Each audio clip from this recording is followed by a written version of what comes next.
So there's a slight challenge this morning, which is the clock at the back of this room says it is 1:45.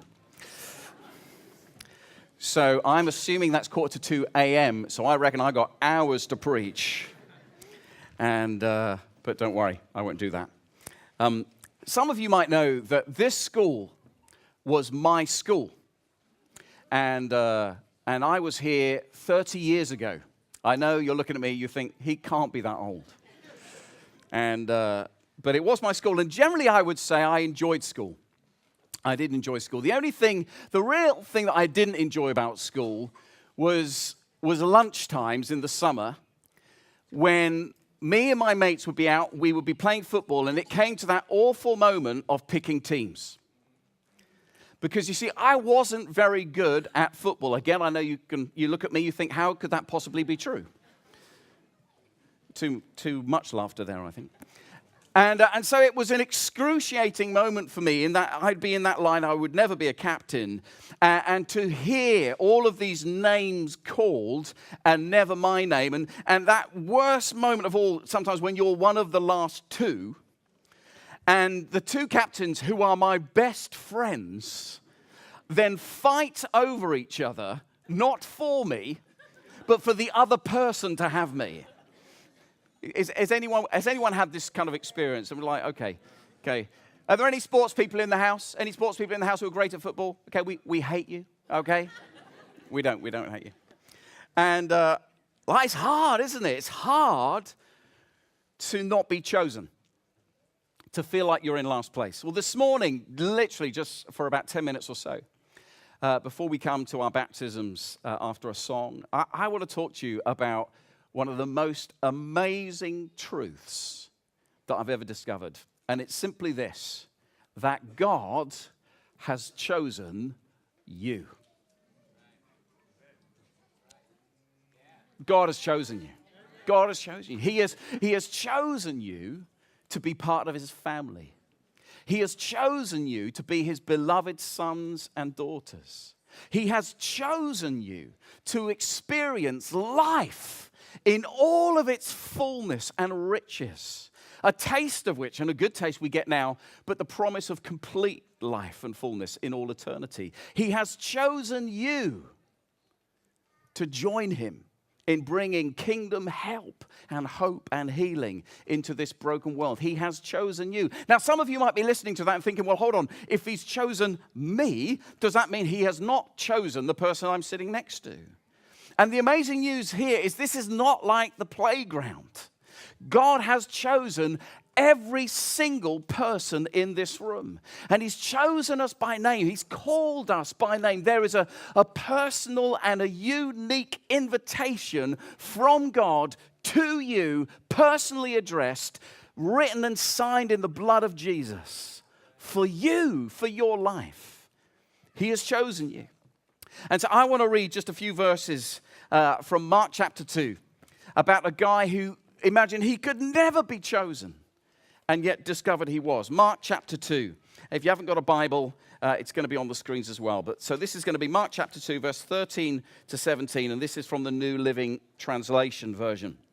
Mark chapter 2, verse 13 to 17. When Jesus went out to the lake shore again and taught the crowds that were coming to him, as he walked along, he saw Levi, son of Alphaeus, sitting at his tax collector's booth.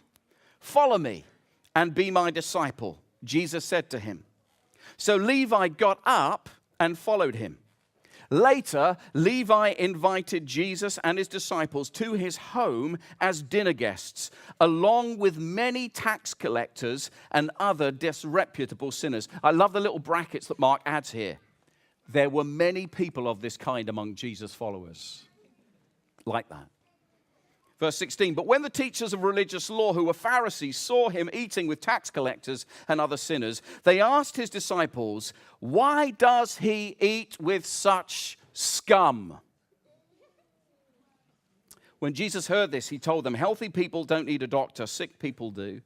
I have come to call those, not those who think they're righteous, but those who know that they are sinners. It doesn't take a rocket scientist, friends, to realize that Levi was utterly despised. Utterly despised.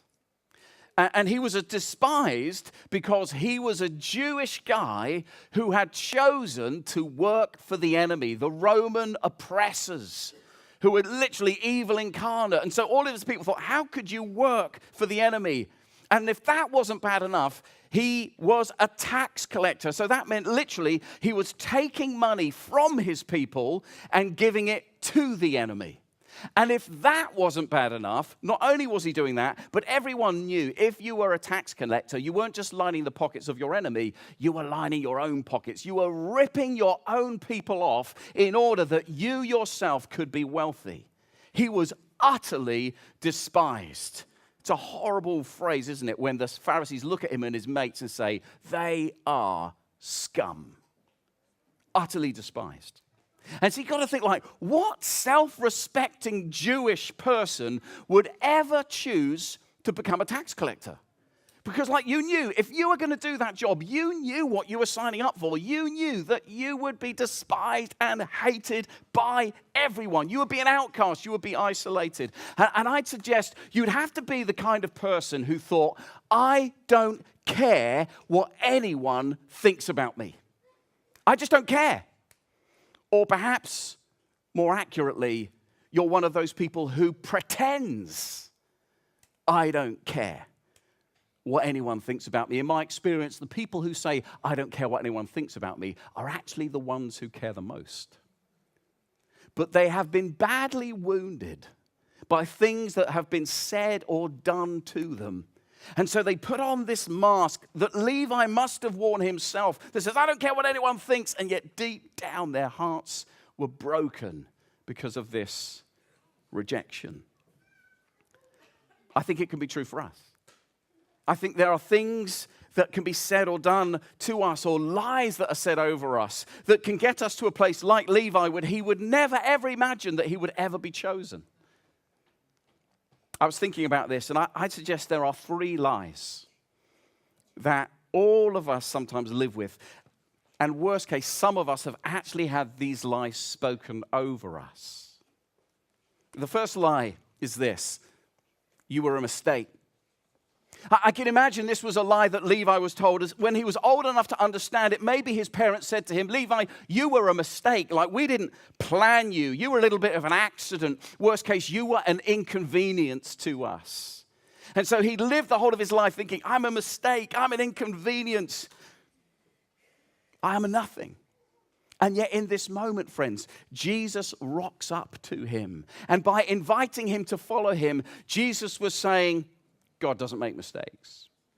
You are not a mistake. You are uniquely and beautifully and preciously and wonderfully and incredibly created by a God who loves you. Your mum and dad may have said they didn't plan you, but God planned you. Like, God always knew you were coming, and God is pleased you're here. Someone needs to hear that this morning. God planned you. And if you're here today like Levi, and maybe you're living with that where people had said that over you, we're praying today that God would lift that lie off you, and you would know that you are fearfully and wonderfully and beautifully made. You are planned by God. Maybe it was that. Maybe it was another truth where he was told, you'll never amount to anything. You're just a nobody. Like, you'll never do anything. You'll never be good at anything. Maybe some of us were told that by our parents. Maybe he was told that by his or his synagogue teachers. Maybe even our teachers said those kind of things. You'll never amount to anything. You'll never be good for anything. And yet Jesus rocks up and says to this guy who everyone said was a nobody, he was like, there are no nobodies with God. With God, everybody is a somebody. Everybody is a somebody. Everybody's life counts. You see, to understand how significant this moment is, you have to understand that at the time, Jesus was respected as a great rabbi, a great teacher, a great man who understood the depths of the law and how to apply it to live the life that God had created us to be. He was understood to be a great rabbi, even though he was so much more than that. And the greatest privilege in the culture of that time, if you were a Jew, would be for a rabbi to come up to you and say to you, come and follow me. Because if a rabbi said that, the rabbi essentially was saying, I see something in you. I believe in you. I think you could do great things. I think you could join me in what I'm doing to see God's kingdom break out. In fact, I think so highly of you that I think you could become like me. That eventually I died, you could pick up what I'm doing and it would be as if I was doing it through you. That's what it meant. And so it's no great surprise that Levi, he drops everything because no one has ever believed in him like this in his life. Because you see, Jesus takes the liars and he says, you're born for a reason. You're born to be in relationship with this God. You're born to join in with what this God is doing in the world, to see God's life and love break out. But it's hard even to accept that because maybe he was finally told the third lie. And the third lie is this, like, no one will ever want you. No one will ever love you. You will never, ever be chosen. No one's ever going to pick you. No one's ever going to choose you. And again, maybe he lived with that lie because, maybe even someone said to him kind of prophetically, or should I say like a curse, they said like, Levi, the only thing that you're ever going to be good for is a tax collector.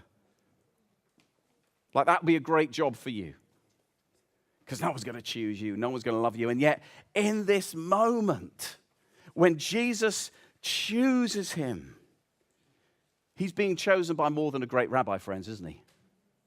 He's being chosen by the Christ, the Son of the living God. He's been chosen by the King of Kings and the Lord of Lords. He's been chosen by the Creator of the whole universe. He's been picked for Team Jesus, the greatest team of all. He has been chosen by God himself. And so many of us, maybe we've been rejected by people, but the reality is rejected by people, accepted in heaven. Chosen by heaven, by the God who loves us and doesn't love us because we are good, doesn't love us because we've got our life together, but loves us because he is good and he sees something in you, believes what you could be. The great invitation. And Levi accepts the call and his life totally changes. He becomes one of Jesus' 12 disciples and apostles. Begins this movement that we call Christianity today. His name is changed to Matthew, which means gift of God. And he writes the first of 4 Gospels, which feature at the beginning of the New Testament. He becomes one of the biggest selling authors in the world when he refuses to allow the lies that have been said over him to stick. And he says yes to the great invitation of Jesus. He comes to believe, I am not a mistake. I was lovingly created by God. I am not a nobody. I'm a somebody with God. I am loved and I am lovable. The creator of the universe knows my name and he loves me whatever I do or don't do. I am chosen and in this I find freedom. Eugene Peterson put it this way: when we sin and mess up our lives, we find that God doesn't just go off and leave us. He enters into our trouble and he saves us. 60 years ago, there's this guy and he notices that his mum has just thrown away this tattered, green, crumpled coat. And she discards it in the bin, but he sees something in the coat. And so he gets the coat out of the bin and he makes it into a puppet. He gets 2 ping pong balls, cuts them in half, turns them into eyes.